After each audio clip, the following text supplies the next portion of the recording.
Economic development has traditionally meant that more women take jobs outside the home. So to what extent is this happening in Africa at the moment? What's slowing this transformation down? And what can be done to encourage it? That's the focus of a new CEPR discussion paper.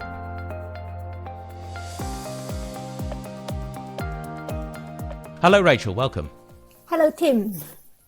Now Rachel, when we think of home production, what sort of home production is marketized as a structural transformation occurred, and why do economists think that this is a good thing? So first of all, you have to think about the home production along the stage of development. Like if you take United States as example, you go back to 200 years ago, the kind of home production that is done is like, what you watch in the movie. People spend loads of time trying to wash clothes or prepare a meal. And during those days, they don't even have hot meal every day. Maybe they have, once a week, a few times you have hot meal, because this takes a lot of time. So during the initial development stage, people are making their own clothes, they're making their own soap, candle, all kind of things. So what we see is in the late 19th century, early 20th century, as manufacturing sector developed, a lot of home production that is related to the output produced in manufacturing sector is being marketized. You don't make your clothes anymore because the market is more efficient in doing that. And then during the later part of 20th century, we see more service-related home production is being marketized, such as dry cleaning. You take your clothes to dry cleaning, you eat out more often, and you have people looking after your children, which is like myself, without a childcare facility in the market, I wouldn't be able to be sitting here and doing the interview with you. So from the point of view of economists, this is a very good thing because it's related to better allocations of resources, and because the market sector benefit from economy of scale, and there's a specialization. So by marketizing, we're really going back to what Adam Smith talking about, the benefit of specialization. So this is a very good thing. And during this process, we need to make sure there's not much, resistance, as Christmas would call it, that will hinder the economy to benefit from modern economic growth. Your paper deals with Africa. Do we know enough about the amount of unpaid work done in the home in Africa? Yes, there is, some data. So first of all, when we look at home production, which was related to your first question, that we see these are unpaid work. Home production key thing is you produce things for the family, okay? And we can get that kind of information from time use survey. Unfortunately, in Africa, there's not many, countries that actually have time use survey. So when we look at it, it's about 11 countries that has time use survey. And more importantly, not many of them have more than one time use survey. So that is making it very impossible to look at how home production has changed over time to address the question you asked earlier on marketization. So we cannot have enough information on that yet. So the hope is there will be more wave of time use surveys so we can investigate that question more deeply. And related to that, because it will be very much to the theme of our understanding of what is happening in Africa, is another kind of unpaid work. And these are unpaid work that sometimes do at home, but they are not for family consumption. It's for the market consumption.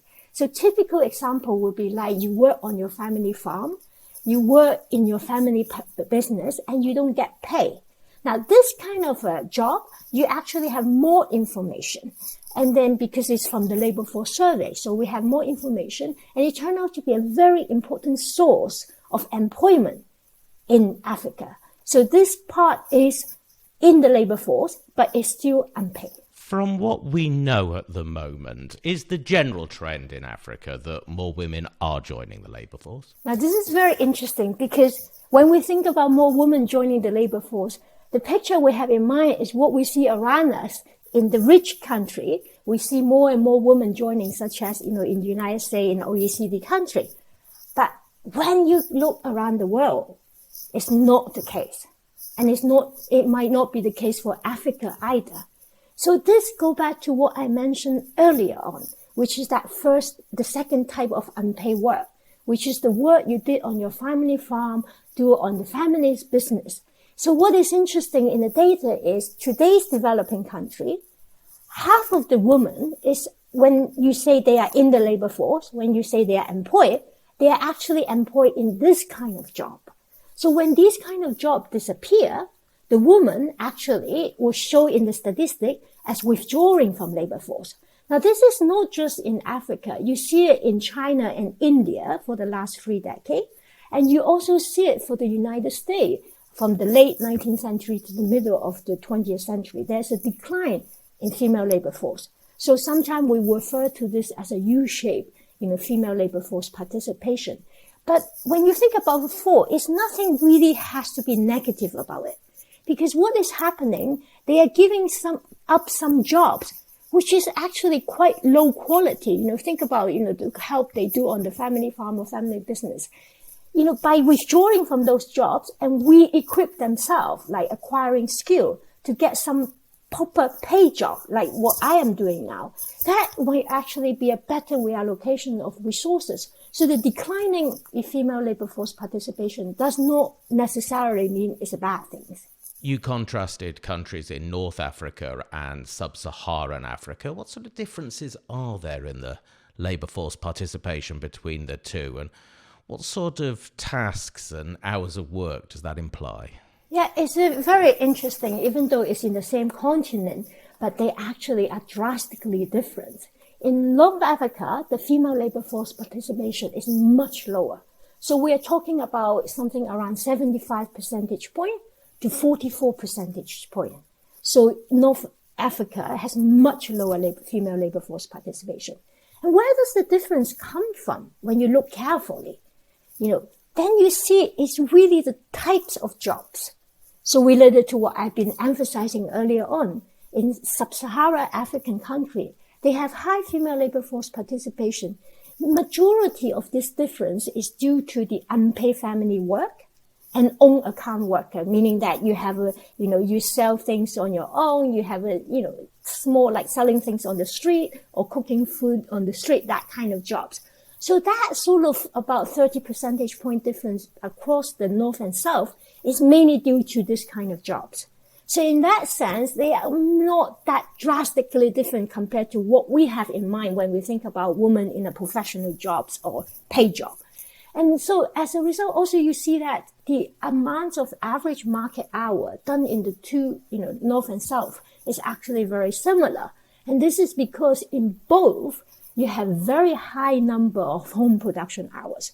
So many of these women, they still spend loads of time cooking, cleaning, looking after children. So these are very, high hours, reflecting a very high demand in terms of their role as a mother or as a wife in the continent. Yeah.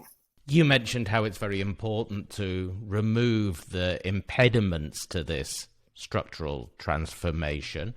What do you think might be holding it back let's start with sub-Saharan Africa. So what we think, which is quite in general from historical perspective in other rich countries, is there are two major areas, okay? One area is if these women go to work, who is going to look after the family? Meaning giving good food to the family, a clean home to the family. As we see, this takes time. So one thing is we might, if there is, more basic, infrastructure like electricity, supply, water, household durables such as, fridge, this kind of improvement, then you don't need that much time in doing the home production. So we think there's still, there is progress in terms of electricity supply and etc., but there's still a big room for improvement. Another thing is about, okay, so once this home production is being taken care of, then women now have more time. They could, go and work in the market, but is it safe for them to do so? Okay. Do you have public infrastructure to guarantee a woman can go from their home to the workplace without being harassed, without any danger? And we've seen in the news in many of these developing countries, it's not the case. Okay. Clearly also in the case of Africa. The second area is more about the attitude. Do these society accept women leaving their home? Okay, and from the World Value Survey, we see that in many of the African countries, there's this, strong view where women belong to. They find it embarrassing if a man have to look after the children or do cooking in Africa. It's the woman's job. So these two areas about infrastructure and about women's, attitude and the availability of the service sector that allow them to marketize home production is very important. So these two main areas is what, we've seen as very important room for improvement. And for the blockers, is there a big difference in emphasis in North Africa compared to Sub-Saharan Africa? We think the key difference is the social attitude and gender norm about women, showing their face in public, outside the family. This is clearly seen by that 30 percentage point difference in labor force participation. So there could be the view about women leaving the home or actually women earning money. There might be just the view that women should not be earning money. It should be the man who is earning money. So we think the key difference will be due to the gender norm and the attitude toward women working and earning money. You've compared these time use patterns to historical patterns in countries that have already been through their structural transformation in the past century, particularly the US. Are there really parallels here? Yeah, we see quite some common, feature. When we say the stage of development, we mainly use the statistic GDP per capita. So if you look at, the level of GDP per capita in many of these African countries, they're really like the early 20th century United States. And when you look at the time, use that they do at home production, what we see is a bulk of time in their home production is devoted to cooking and cleaning, really about keeping the family healthy. So that feature is very similar to the early 20th century United States. Another feature that is similar is that we see in the data there's much higher fraction of full-time housewife in Africa today, which is similar to the early 20th century in the United States. So it seems like, this kind of feature is quite common across development stage. When the countries in the early development stage, we have a lot of women devoting their full time to doing home production. And because of the absence of the basic infrastructure, like they might have to spend time to collecting water and wood. That's what we see in the early 20th century in the United States, and similar as what we see now in Africa. You have to go and collect your water and wood. And then it takes a long time, just to prepare the basic nutrition and cleanliness for the family. Can we use what we've learned from that structural transformation in the United States to create opportunities for women to work outside the home in Africa, or does Africa need its own set of policies? So we think, of course, every country is different. There could be a lot of aspects that have to, modify, tailor to the country. But from the big picture point of view, there's quite a few things, it can be learned from historical lessons. So when we look at the United States, when the home production started dropping drastically post 1940s, that is one of the key things to allow women actually to involve in the market. And that's mainly due to the availability of electricity, of the basic infrastructure, household durable, the diffusion of washing machine, of the fridge. So this we have seen, it really reduced the required time to keep a healthy family. And we also see changes in legal barrier, even in the United States, regarding women working around the 1960s. So these things should, work in a similar direction for the country in Africa. And then we also see other policies, such as, childcare policy we see in Scandinavian country, where so many women are able to work because there is a heavily subsidized childcare. So in today's Africa, we see there's some experiment being run. They have set up childcare center near where the women work. So this policy, we think from the big picture point of view, will help a lot. But of course, in North Africa, we go back to earlier thing is, whether, the government will allow this kind of social change because of the attitude. Now, but one thing to note that social norm is important, but from the experience of US and many other OECD countries, we see that this gender norm itself can be a response to the economic development. So we think these things goes hand in hand. Well, it's fascinating insights and lessons from history too. So Rachel, thank you very much. Thank you very much. The paper's called Time Use and Gender in Africa in Times of Structural Transformation, and the authors are Rachel Nyai and Taryn Dinkelman. You can download it using the link that's on screen now.